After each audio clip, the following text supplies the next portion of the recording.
Okay, everybody on YouTube, I'm Grandmaster Ben Feingold. We're looking at the games from the first half of the candidates, the games that were decisive. This game's from round 5. It was played on April 3rd between Fabiano Caruana, white, and Matthias Blübaum with black. This game wasn't very long, unlike some of the previous games that we've been looking at. So that's good for me because I'm losing my voice, etc. Mainly etc. Okay, they played a funky Petrov, and in this position, surprising the audience, Blübaum played the Stafford Gambit, except for one thing.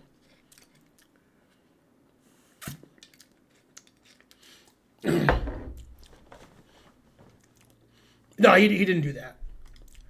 Knight c6, losing immediately. Terrible. Okay, Blübaum played the normal move. And now in this position, Fabiano played a very unusual move. Knight f3 is played 95% of the time. Occasionally, Knight d3 is played. And once every 1,000 games, somebody sacks their knight. But Fabi played Knight c4. Not very common.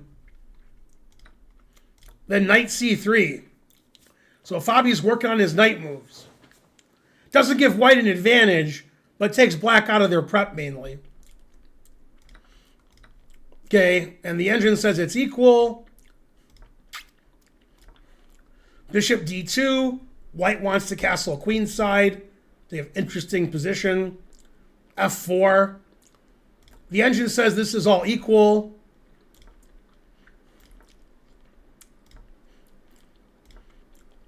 But very interesting position. Castles, g4.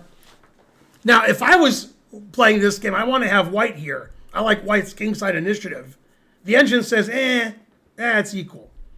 It says bishop d7, rook e8, Okay, he played knight e4, which the engine doesn't like.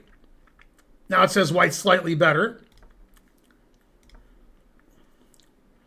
It doesn't like rook e8. h4. Bishop on c8 is not very good. So black wasted a lot of time to trade off for that bishop, and black's queenside is no good. White has a kingside attack. But the engine only thinks white's slightly better. It wants black to play queen c7, probably with the idea of playing queen f4 later. But he played bishop e5, which the engine doesn't like. c4, that's explosive.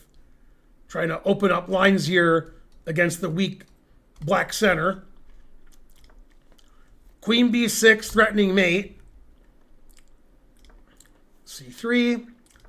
Queen a5, threatening queen takes a2. h5, ignoring it. Engine agrees. Engine says white's winning. g5.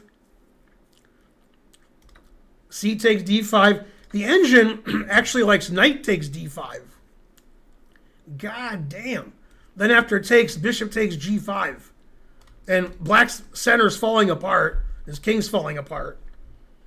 That seems too computery to me. He just took with the c pawn. That seems more normal. Okay, the rook was hanging.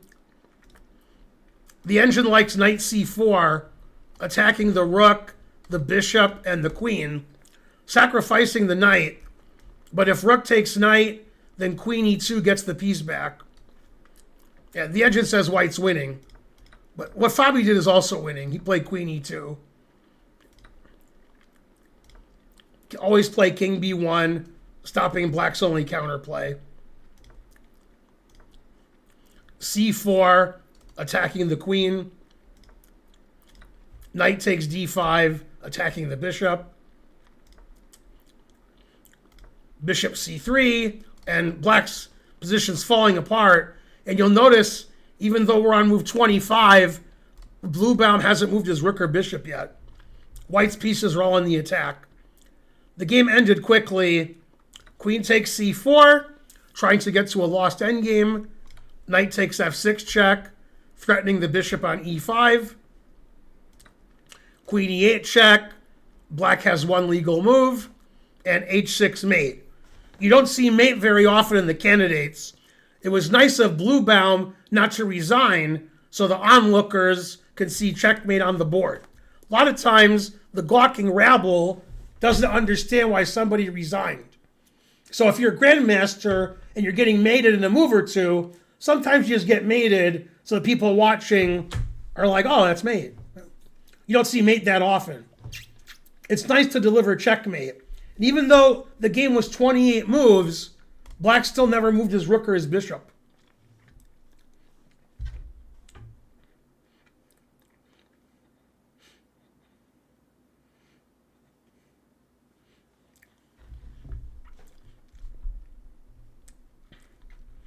Yeah, a lot of people think resigning should be banned and draw offers should be banned. The game should just end. Repetition, stalemate, insufficient material, checkmate. It shouldn't end because the players are like, hey, let's end it. A lot of people don't like that. The kings have to be captured.